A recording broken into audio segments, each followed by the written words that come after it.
Yes, Nana.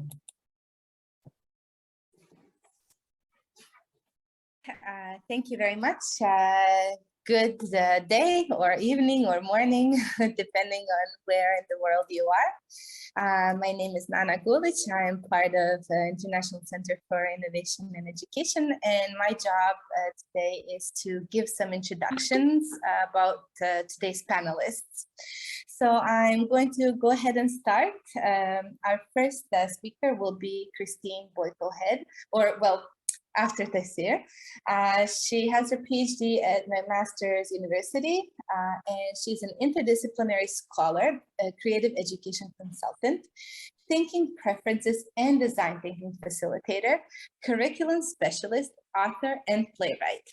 She has taught, presented, and published nationally and internationally. Between 2001 and 2011, she confirmed her belief in the empowerment of learners through the arts by teaching for Lesley University's integrated teaching through the Art Master of Education program. Currently, she applies creative problem solving and arts-based strategies in the college classroom to create anti-oppressive spaces, enhancing learners' creative critical thinking. Her eclectic experiences include television production, creating and operating a social issues theater company, co-funding an arts magazine for and by young people, creating a community mentoring 4-year curriculum for youth, designing and implementing a $1 million fundraising community campaign, being an Ontario College Program quality auditor, and researching applied theater strategies to increase learner self-efficacy and literacy. Alert to new learning opportunities, she is currently trialing an intercultural collaboration between Canadian post-secondary students and elementary schools students in Croatia. She is also designing a creativity curriculum for recovering substance abusers in her community. Her energized interactive workshops have given her the opportunity to meet dedicated educators and lifelong learners around the world, including 21 states in the USA, Israel, Turkey, Jordan, Portugal, France, and now Finland. She lives in Southern Ontario, Canada, and teaches at Mohawk College. Our next panelist is Connie Phelps. She has an education doctorate, and she directs the Gifted, Talented, and Creative program at Emporia State University. In 2019, she received the inaugural Dr. John E. King Endowed Professor Award, recognizing impact on students.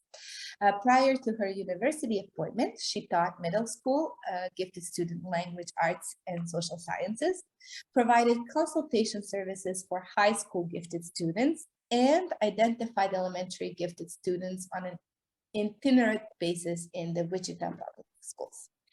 She completed doctoral studies in elementary education at the University of Arkansas and graduate degree in elementary education at East Texas State University and gifted special education at Emporia State University. She also directs the Great Plains Center for Gifted Studies, where she conducts research on creativity, social and emotional issues, gifted girls, and innovative teaching and learning practices.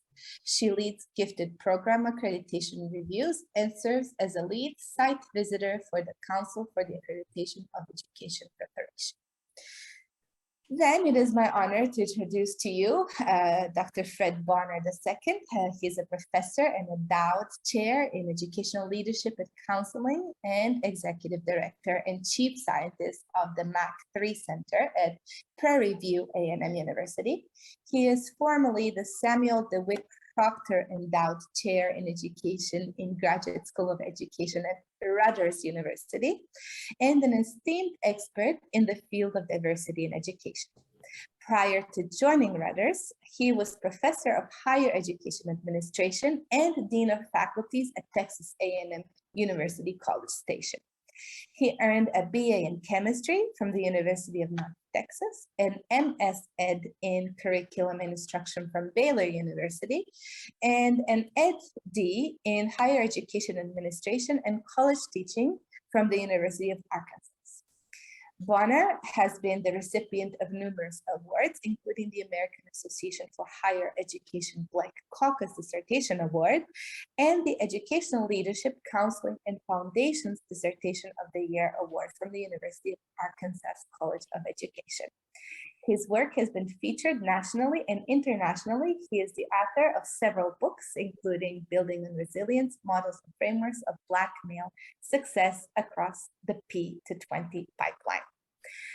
And our final panelist is Dr. Taisir Yamin. He is a General Director of International Center for Innovation in Education, and he will be taking over the session for the remaining of the day. If you will have any questions, there will be time after the four presentations to ask any questions from the panelists. So sit back, enjoy. We're in for a treat. Thank you so much, Nana, for this introduction. And the session will take place as follows. I will start with talking about myths and realities in gifted education. I will try to be short as possible in order to cover all the main areas, and then we will proceed with our keynote speakers from different countries. When it comes to this topic, we can find out that it is really well documented, especially in different institutions. For example, the National Association for Gifted Children in the USA, the National Research Center on Gifted and Talented at Connecticut University. So if you search for this topic, you will find a huge amount of data and a large number of articles that address this topic. Of course, if we would like to talk about gifted education, we have to make it as simple as possible in order to make policymakers and people who are interested in gifted education to deal with this issue. And this is according to Albert Einstein, we have to make it as simple as possible. Of course, any problem, we have to think about it. We have to handle it in a different way. And as Albert Einstein said, the significant problems that we face cannot be solved by the same level of thinking that created them. First of all, we have compiled a list of the most prevalent myths and realities in gifted education. First of all, many people think about the conception of giftedness. It is the same as the conception of talent. And this is not true because there is a clear distinction between these two conceptions. And we have to think about how could we differentiate between these two conceptions. The second myth that there is no need to identify the gifted, creative, and talented students. And also this is not true. What about when talking about the whole school population and educational democracy? Then we are talking about the screening and identification process, and some people think it is time consuming. And you will listen to Connie Phillips, how she was working, and she is still working on a number of practices relating to identification and the programming or programs designed to meet the needs of the gifted students. Of course, we witnessed there is ill-structured and politically oriented employed methods for screening and identification, or the employment of outdated tools, or not qualified personnel and psychologists who are handling and running the screening and identification process. But the solution will be up-to-date, reliable, valid, cultural-free, multiple criteria screening and identification process. And in the audience, we have one of the well-known scholars in the field. We are talking about Jack Niglieri, who already developed one of the main tools needed in gifted education. So he is with us also. If you have any question, you can talk to him during the discussion session. Then we are talking about gifted students that they don't need any help. And of course, this is not true. And also in the audience, I have my friend Trevor Tibbs, who is always talking about two types of needs. For example, we are talking about cognitive pedagogical needs. We are talking about social, emotional, and psychological needs. And then you can think about the consequences if we are not able to meet these two different types of needs. Then we hear some people talking about that everyone is gifted in some way, or all children are gifted. Based on what? We don't know which definition you adopted, and then you came to this conclusion. But what about the normal distribution? And what about, we have the majority of people in certain area, which is around 70% of the whole population, and then we have around 10 or to 15% above average. Then some people are talking about gifted programs or are elitist. And also policymakers are making use of this argument in order to justify the lack of special programs designed to meet the needs of the gifted students, or the lack of national agenda to invest in gifted education. Of course, consequently, we don't have any strategic or action plans that could be employed to develop gifted programs or to overcome the challenges in the regular school or the regular classrooms. Some people talking about the gifted students as a homogeneous group, or the gifted students are a homogeneous group. Of course, this is not true, because based on the screening and identification process, we know there are differences according to abilities, interest, learning style, expression style, motivation level, and values. And of course, there are other categories. And also, some people criticizing acceleration, and they say acceleration options are harmful. And this is also not true. If you go back and you find one of the main references and research done by Nicholas Colangelo at Bailey Blank Center, he already made a huge study about the impact of acceleration and the importance of acceleration to be employed in the schools and to be employed in gifted programs. And he found that gifted students will be more happy, successful, and more productive if we are able to provide them with challenging opportunities. Also, some people saying about giftedness is associated always with high achievement and the creativity. Again, what about gifted underachievers, gifted not creative, who are not creative, or gifted and creative students? What about twice exceptional?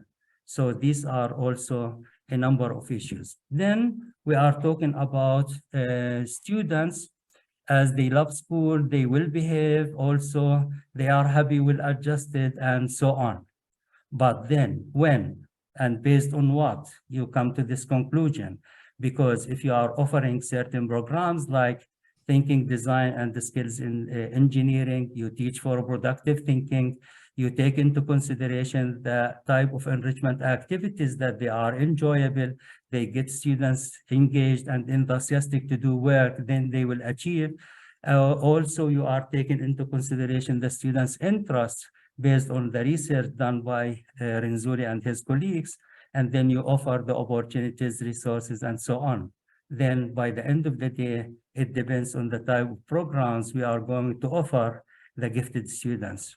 Teachers love to have gifted students in the classroom. And also, who are these teachers? Are you talking about the regular classroom teachers or well-qualified teachers who already get capacity building and they know how to deal with the gifted students? And so on. So gifted students come from white middle class or upper class families. Of course, gifted children are represented in all cultural, ethnic, and socioeconomic groups, and so on. So gifted students don't know that they are different unless someone tells them, but also this is not true, because they know they are gifted and they have special abilities and they know how to deal with, but they need help and they need the right program to be offered. And also, gifted children are equally mature in all areas, including academic, physical, social, and emotional. They have fewer problems than others. And as I said before, we have Trevor Tibbs, who always dealing with students, gifted students with special needs or gifted students with problems, but sometimes we can say they may have cognitive development away or above their age group, but still they are in need when it comes to the physical, social, and emotional needs, and so on. Gifted children are easy to raise and educate. Also, this is not true, because if you talk about well-being, if you talk about parenting and these issues, then you find that it is not easy at all to raise and educate the gifted students.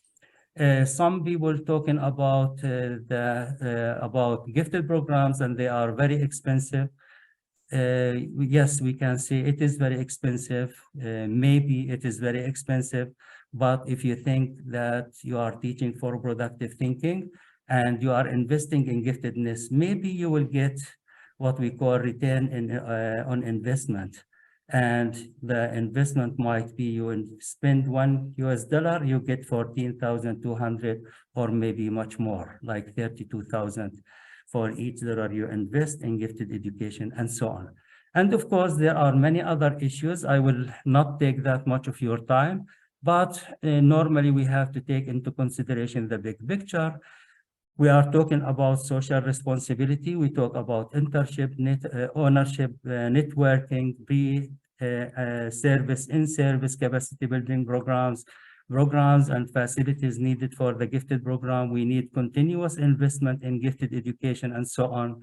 But we are in need for what we call paradigm shift in gifted education.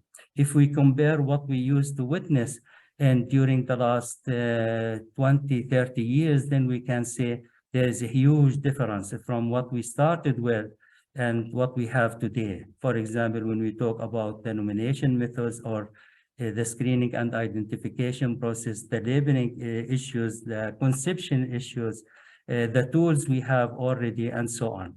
If you are interested in this topic, then during the discussion, we can address some of these issues, but this is just like a very brief introduction to what we are going to talk about today in this symposium. Of course, there are very